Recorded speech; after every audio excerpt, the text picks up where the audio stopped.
bonjour et bienvenue sur Medi 1 TV. C'est une nouvelle qui confirme que la page du Covid est en train d'être tournée progressivement. Le gouvernement marocain a décidé hier d'annuler l'obligation du test PCR pour accéder au Maroc. C'est un assouplissement de taille à l'entame de la saison touristique et au retour donc attendu de millions de Marocains résidant à l'étranger durant la saison estivale. Comment assurer ce retour à la normale tout en maintenant une vigilance pour éviter tout rebond du Covid? C'est ce que nous allons voir avec notre invité. Il s'agit de l'immunologiste, le docteur Abdallah Badou, en direct avec nous depuis Casablanca. Bonjour docteur. Bonjour, c'est Omar et merci pour l'invitation. Merci à vous de l'avoir accepté. Alors, j'ai l'impression qu'aujourd'hui, quand même, on va parler de façon un peu plus détendue parce qu'avec vous, on a énormément parlé du Covid, surtout lorsque la situation était critique.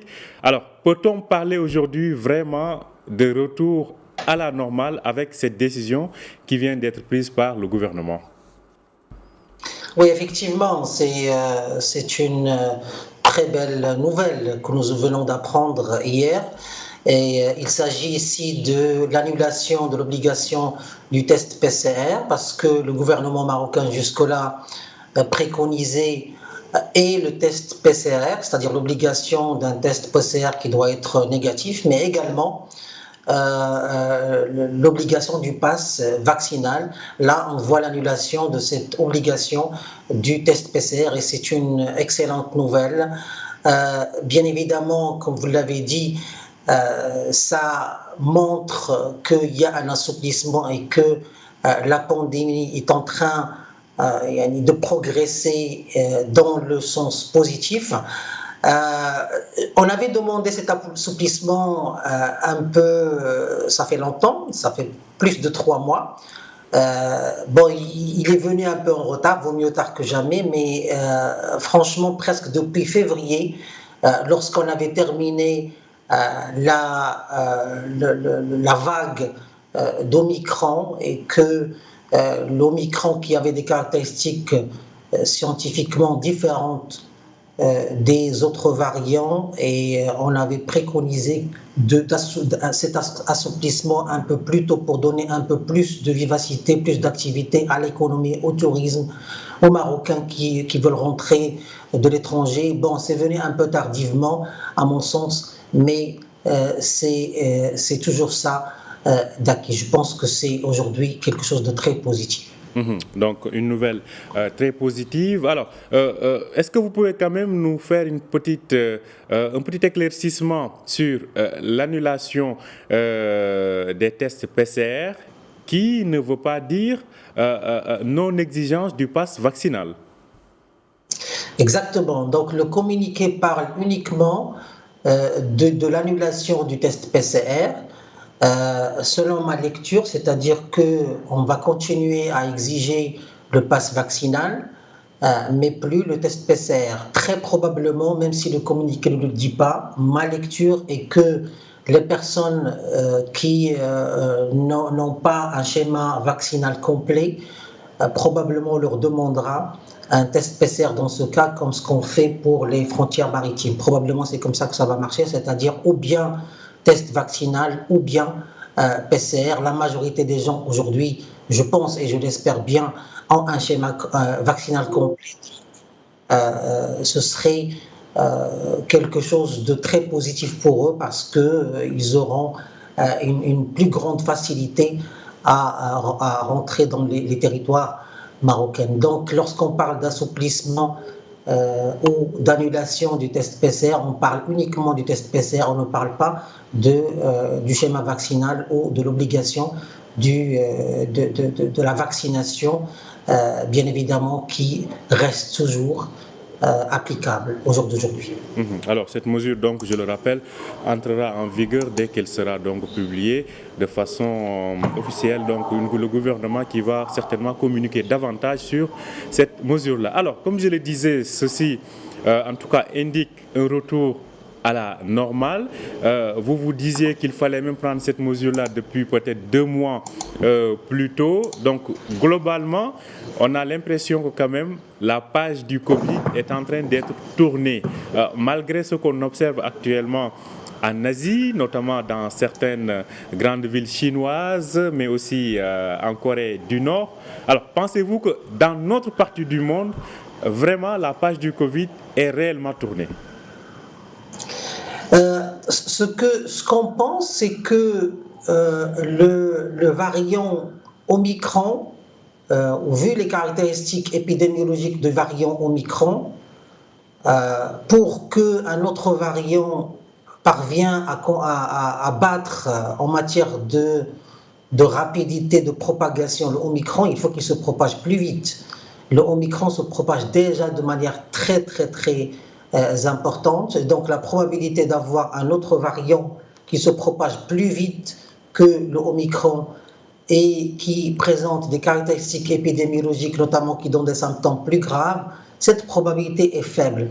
Et c'est pour cela que la majorité des chercheurs pensent qu'on est vers la fin de cette pandémie Covid-19. Et ça, on l'avait déjà signalé depuis février, depuis mi à fin février, que très probablement on entame une amélioration de la pandémie et que la pandémie ne sera plus sous sa forme comme ce qu'on était avec le variant Delta et les autres variants qui ont sévi auparavant.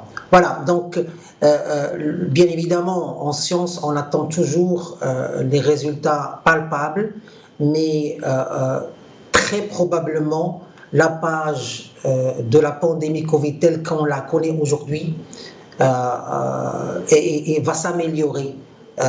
Et donc ça, c'est la grande majorité des chercheurs et des scientifiques pensent ainsi. Bien évidemment, ce n'est pas une certitude à 100%. Comme je l'ai dit tout à l'heure, la seule possibilité que ce virus va avoir pour éventuellement rebondir, c'est de générer un variant qui se propage plus vite que le Omicron et qui sera plus virulent, c'est-à-dire plus pathogène, c'est-à-dire qui génère une maladie plus grave que le Omicron. Et l'ensemble de ces possibilités-là sont plutôt faibles. C'est pour cela qu'on pense que on ira vers une amélioration. Je ne dis pas que la Covid-19 ou que le SARS-CoV-2, le virus qui donne la maladie, est éteint. Non, ce n'est pas ce qu'on dit. On verra toujours des cas. C'est pour cela qu'il faut garder. Seulement, on ne verra pas des cas comme une pandémie, c'est-à-dire comme une pandémie qui touche tout le globe, quoi. C'est ça ce qu'on veut dire.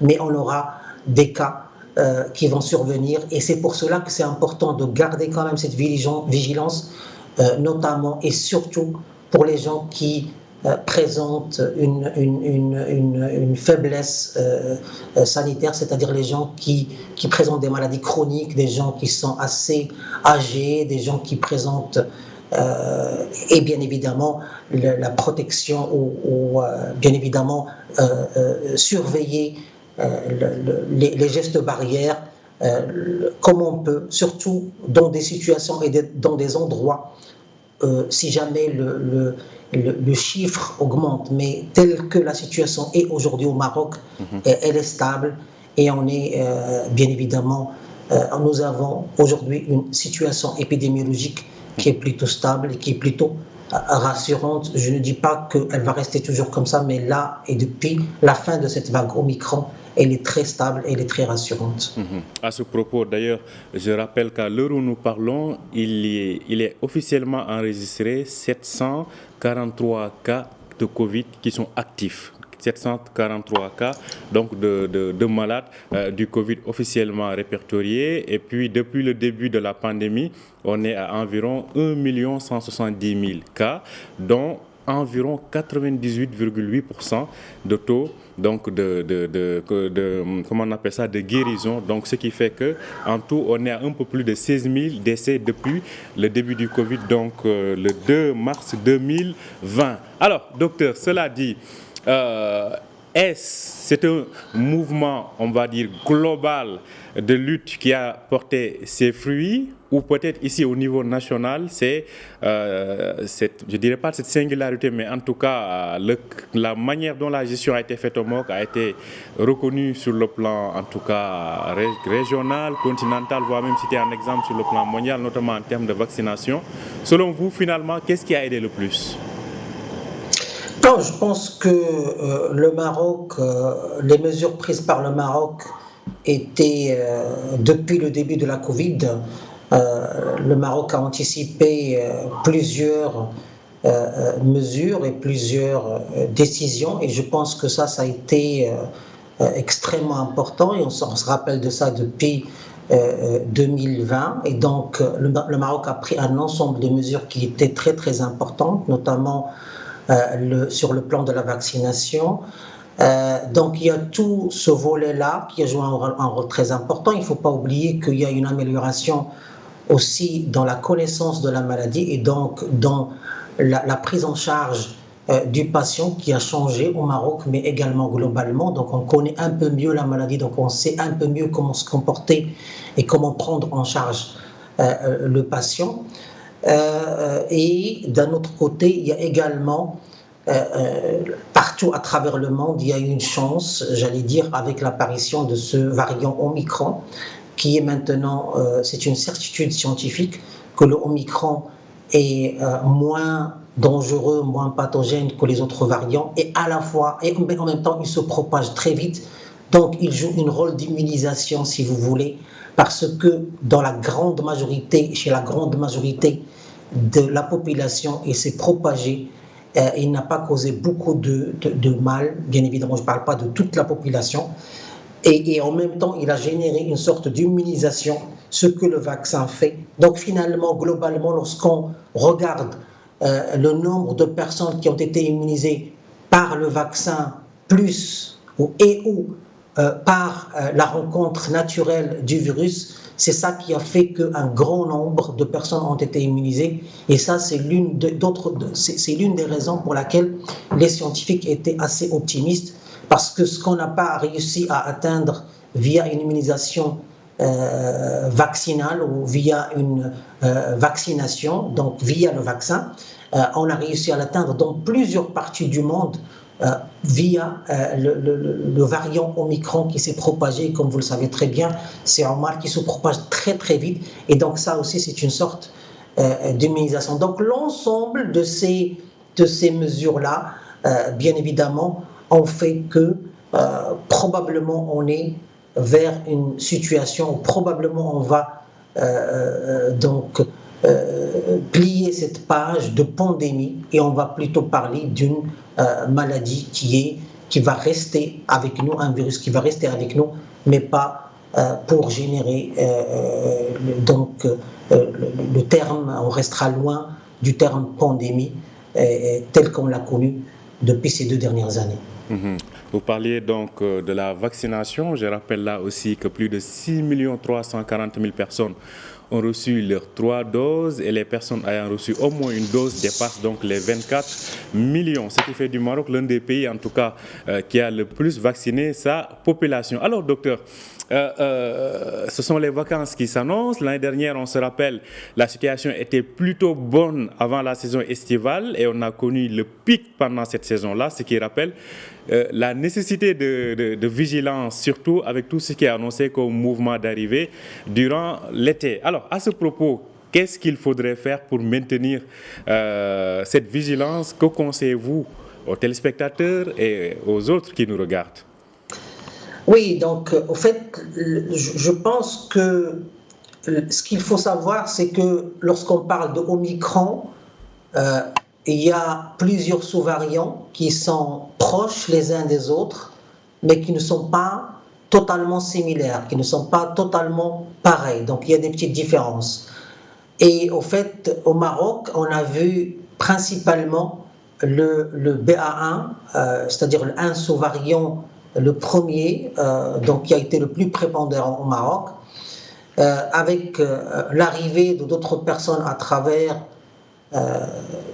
tous les coins du monde, on risque d'avoir d'autres sous-variants et c'est possible d'avoir d'autres vagues qui émanent d'autres sous-variants. Donc je pense qu'il faut rester vigilant. Je pense que globalement nous sommes dans une situation rassurante, mais il faut absolument rester vigilant parce que, comme je viens de le dire, il y a d'autres sous-variants qui diffèrent légèrement du sous-variant initial qu'a vécu et qu'a connu le Maroc. Donc c'est tout à fait possible qu'on voit d'autres vagues. Honnêtement, je pense que même s'il y aura d'autres sous-variants, la probabilité de générer des maladies graves sera moins importante parce que, comme je l'ai dit tout à l'heure, la majorité des gens ont déjà vu le Omicron et ont été vaccinés, donc ils sont par conséquent immunisés.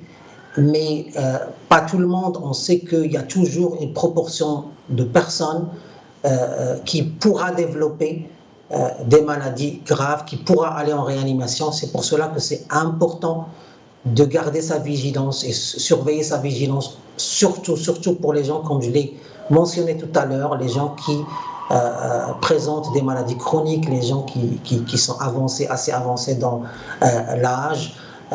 Les gens qui ne sont pas vaccinés, bien évidemment, doivent aller se vacciner, puisqu'on a encore cette chance au Maroc de recevoir la première, deuxième et troisième dose. Donc oui, nous sommes dans une situation rassurante, mais il faut rester vigilant. Bien évidemment, il y a les mesures barrières, il faut éviter les endroits qui sont, même si ça devient un peu délicat et difficile, mais il faut prendre ces mesures-là et garder toujours ces mesures barrières, surtout pour les gens qui présentent une prédisposition, j'allais dire, qui présentent des facteurs qui les prédisposent à risque, exactement. Merci beaucoup, Dr Abdallah Baddou. Je rappelle que vous êtes immunologiste. Vous nous parliez donc de cette mesure gouvernementale qui consiste donc à l'annulation du test PCR pour accéder au Maroc. Bonne journée à vous, docteur. Merci beaucoup, Sir Omar, pour l'invitation. Merci et bonne journée à vous. Merci. Merci à vous aussi de nous avoir suivis. Je rappelle que vous pouvez retrouver cet entretien sur notre site www.medianews.com. Bonne journée et bonne suite de programmes sur Média TV.